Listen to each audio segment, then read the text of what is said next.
अब हम exercise number 4.2 का 7th क्वेश्चन सॉल्व करते हैं। यहाँ पे हमारे पास जो फ्रिक्शन है वो इम्प्रॉपर है, ठीक है। तो उसको सबसे पहले हम प्रॉपर में कन्वर्ट करेंगे और देन उसकी पार्शियल फ्रिक्शंस फाइंड आउट करेंगे। तो यहाँ पे हमने कन्वर्ट कैसे करना है इसको, सबसे पहले हम डिवाइड के नीचे जो फैक्टर दिया हुआ उसका फॉर्मूला ओपन कर लेते हैं। x+2 का होल स्क्वायर है ना,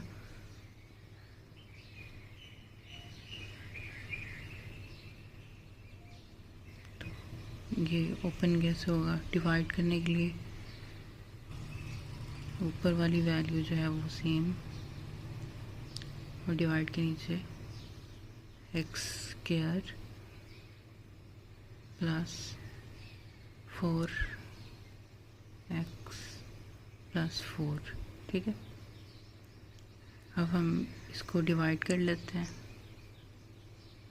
ऊपर वाली वैल्यू को अंदर रखेंगे और डिवाइड करेंगे किस पे, x² प्लस 4x प्लस 4 से।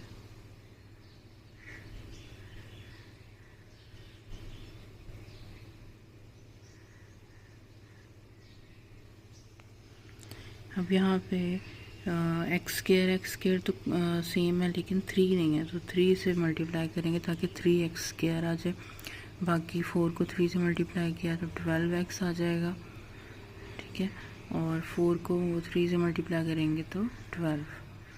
डिवाइड करेंगे, अब इनके साइन उल्ट कर देते हैं, प्लस है तो माइनस में कन्वर्ट हो जाएंगे, ये आपस में क्रॉस हो जाएंगे और प्लस माइनस माइनस 3x आ जाएगा और ये प्लस माइनस माइनस तो 4 प्लस 4 आ जाएगा, ठीक है। अब ये हमारे पास रिमाइंडर आ गया, ठीक है, और ये कोशेंट। अब इसको किस तरह लिखना है, हमने कोशेंट को हम लेफ़्ट साइड पे लिखते हैं और फिर प्लस का साइन और फिर रिमाइंडर ऊपर, और जिससे डिवाइड किया है वो डिवाइड के नीचे लिखेंगे, ठीक है। अब ये जो हमारे पास क्वेश्चन था ये किसके बराबर आया है, सबसे पहले कोशेंट लिखेंगे 3 और फिर प्लस का साइन और फिर रिमाइंडर ऊपर 3x प्लस 4, और हमने डिवाइड किससे किया, x² प्लस 4x प्लस 4, ठीक है। अब ये हमारे पास प्रॉपर फ्रिक्शन आ गई। प्रॉपर फ्रिक्शन क्या होती है, जब हमारे पास नीचे वाली वैल्यू बड़ी हो और ऊपर वाली वैल्यू छोटी हो, यानी कि न्यूमरेटर जो है वो स्मॉलर हो किससे, डिनोमिनेटर से, ये प्रॉपर फ्रिक्शन है। अब हम इसको सॉल्व करते हैं, तो यहाँ पे लिख लेते हैं इसको 3x plus 4 divided by x² plus 4x plus 4। इसको हम कंबाइन करके लिख लेते हैं, फार्मूला फिर क्लोज कर देते हैं, ठीक है, क्योंकि अब फैक्टर्स बनाने हैं ना। अगर आप इसकी फैक्टराइजेशन भी करेंगे ना तो भी यही फैक्टर बनेगा, x+2 का होल स्क्वायर। अगर हम इसकी फैक्टराइजेशन भी करें तो भी, तो फैक्टराइजेशन कर लेते हैं, x² plus 2x plus 2x plus 4 आ जाएगा, ठीक है। अब इसमें से कॉमन ले लेते हैं x को, x+2, और इसमें से 2 को कॉमन लेंगे तो x+2 आ जाएगा। अब इनको x+2 को कंबाइन करके लिखेंगे और x+2, ठीक है। अब ये दोनों सेम है तो इनको स्क्वायर के साथ लिख देते हैं। तो या तो आप ये वाला प्रोसेस कर लो या फिर आप डायरेक्ट फार्मूला क्लोज कर दो, ठीक है। तो हम डायरेक्ट फैक्टराइजेशन नहीं करते, हम इसका फार्मूला क्लोज करेंगे तो ये फैक्टर बन जाएगा एक स्क्वायर के साथ। तो इसको जब हम इसकी पार्शियल फ्रिक्शंस लिखेंगे तो हमने डायरेक्ट जो है वो स्क्वायर नहीं लिखना, इसको पहले हम सिंपल लिखेंगे a के साथ और फिर हमने प्लस का साइन लगाना है और फिर b के साथ इसको स्क्वायर में लिखेंगे, क्योंकि लीनियर फैक्टर्स होते हैं ना एक तरतीब से इंक्रीज़ होते हैं, तो पहले स्क्वायर नहीं लिखेंगे, पहले स्क्वायर को सिंपल लिखना है और फिर स्क्वायर। ये हमारे पास पार्शियल फ्रिक्शंस बन गई। हमने अब जो क्वेश्चन करना है उसमें हमने a और b की वैल्यूज़ को फाइंड आउट करना है। तो उसके लिए सबसे पहले हम क्रॉस मल्टीप्लाई करेंगे x+2 का होल स्क्वायर को इन सब वैल्यूज़ के साथ।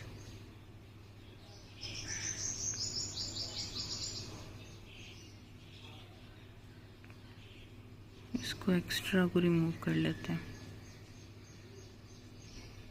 Multiplying both sides by common factors. Common factor क्या है? x+2 का होल स्क्वायर कॉमन फैक्टर है, तो उसको सबसे मल्टीप्लाई कर लेते हैं। अब जब आप इसको मल्टीप्लिकेशन को एक लाइन लिख सकते हैं पूरी समझने के लिए, और अगर आपको आते हैं क्वेश्चन तो फिर तो सारा लिखने की ज़रूरत नहीं है, डायरेक्ट हम उसका इक्वेशन, डायरेक्ट आंसर वाली इक्वेशन लिख सकते हैं। अब देखो 3x+4 के नीचे x+2 का होल स्क्वायर आपस में कट जाएंगे, और a के पास सिर्फ x+2 है तो वो एक कटेगा, एक लिखना है, a के साथ मल्टीप्लाई होगा, और b का जो है x+2 का होल स्क्वायर वो आपस में क्रॉस हो जाएंगे और सिंपल b रह जाएगा। ये हमारे पास इक्वेशन नंबर 2 है, ये 1 है। अब हमने क्या करना होता है, इक्वेशन नंबर 2 में हमने x की वैल्यूज़ को पुट करना होता है, x की। तो वो हमारे पास फैक्टर कौन सा है? x+2 a की फैक्टर है, और x की वैल्यू क्या आ जाएगी? x = -2। ठीक है। अब हमने इक्वेशन सेकंड लिखनी है, और वो कांस्टेंट नहीं लिखना जिसके साथ x+2 है। अब a के साथ जो है वो x+2 लिखा हुआ है ना, तो a को नहीं लिखेंगे हमने b को लिखना है। और इस तरह x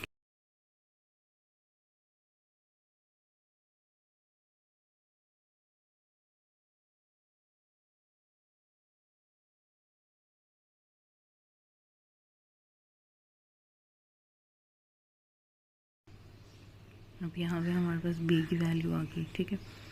अब क्या करना है, अब हमने यहाँ पे हमारे पास इक्वेशन में x² तो नहीं है, तो x² नहीं, x के कोएफिशिएंट को हमने देखना है, एक्यूटिंग कोएफिशिएंट ऑफ x।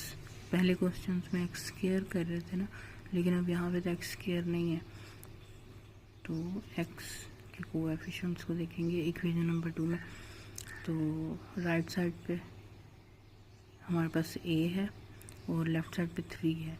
ये x के साथ है ना, x के साथ लेफ़्ट साइड पे लिखे हुए, तो ये x के कोएफिशिएंट्स हैं, तो a = 3। तो ये तो सिंपल है, बस a का आंसर आ गया। तो अब a और b के आंसर को हमने किस में पुट करना है, इन वैल्यूज़ को, ये जो हमने ऊपर फ्रिक्शंस बनाई हैं a और b खुद से। तो putting values of a and b in equation number 2, ठीक है, and we get required partial fractions. अब हमने किस में पुट करनी है? अब ये जो ऊपर हमने डिवीज़न के बाद ये कोशेंट, रिमाइंडर और ये लिखा था ना, इसको तो हमने सॉल्व कर लिया, ये प्रॉपर फ्रिक्शन को हमने सॉल्व कर लिया। तो उसकी जगह पे हमने क्या, सिंपल पार्शियल फ्रिक्शन लिखती हैं, लेकिन इसके साथ ये और 3 को हमने लिखना है। ठीक है, ये एज इट इज़ आएंगे, इसको सॉल्व किया है ना यहाँ पे, ये तो ये लिख दिया इसकी जगग पे, और फिर प्लस का साइन, और फिर 3 आएगा, और यहाँ पे किसके बराबर है? ये क्वेश्चन क्या था हमारा, 3x² + 15x + 16 divided by x+2 का होल स्क्वायर। जिस क्वेश्चन में क्वोशंट हमने फाइंड आउट किया है, रिमाइंडर डिवीजन की है, तो वो आपने आंसर में याद से लिखना है। सिर्फ फ्रिक्शन तो नहीं लिखनी, उस क्वोशंट को भी लिखना है, क्वेश्चन, और फिर ये, और फिर इसको सॉल्व किया ना प्रॉपर फ्रिक्शन की जगह पे ये पार्शियल फ्रिक्शंस आ गई। नेक्स्ट क्वेश्चन जो है नेक्स्ट वीडियो में।